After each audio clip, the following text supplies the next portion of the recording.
খালাতো বোন, চাচাতো বোন, মামাতো বোন, এদের সবাইকে বিয়ে করা জায়েজ।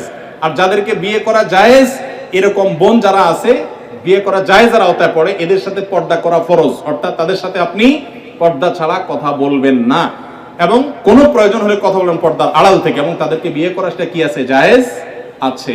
আমি এবং আমার ভাই মাঝে মধ্যে শুধু ফুচকা, ছোলা বুট বা চটপটি খেয়ে থাকি। এখন এগুলো খাওয়া কি ইসলাম নিরুৎসাহিত করে, এবং এগুলো খাওয়ার আগে বিসমিল্লাহ বলে খেলে কি ইবাদত হবে? যে কোনো খাবারের শুরুতে বিসমিল্লাহ বলবেন, কিন্তু ফুচকা, চটপটি বা যেটাই খান দেখবেন এটা স্বাস্থ্যসম্মত কিনা।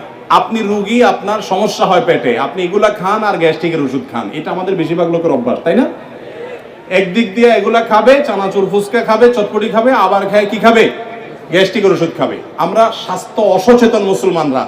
আমার অবাক লাগে যখন জাপান, কোরিয়া এবং পৃথিবীর বিভিন্ন দেশে মানুষদেরকে দেখি, তারা স্লিম, তারা সুন্দর, চিকন। আমার অবাক লাগে, তাদের লাইফ স্টাইলটা সুন্নাহসম্মত। তারা এমন কোনো খাবার খায় না যেটা তাদের স্বাস্থ্যকে নষ্ট করতে পারে। আমরা মুসলমানরা উল্টা পাল্টা খাই। নবী সাল্লাল্লাহু আলাইহি সাল্লাম খাবারকে কন্ট্রোল করার শিক্ষা দিয়েছেন। আমরা লাগামহীন খাই, এই জন্য মেদভুঁড়ি হয়ে যায়, অল্প দিনে মোটা হয়ে যায়। অনেকে অবশ্য খাওয়ার কারণে মোটা হয় না, জিনগত বা অন্য কারণে মোটা হয়, তাদেরকে আবার দোষ দিয়েন না। কিন্তু আমাদের খাবার ক্ষেত্রে লাগামহীনতা, এটা আমাদের দোষ। এই দোষ থেকে আমাদেরকে বেরিয়ে আসতে হবে।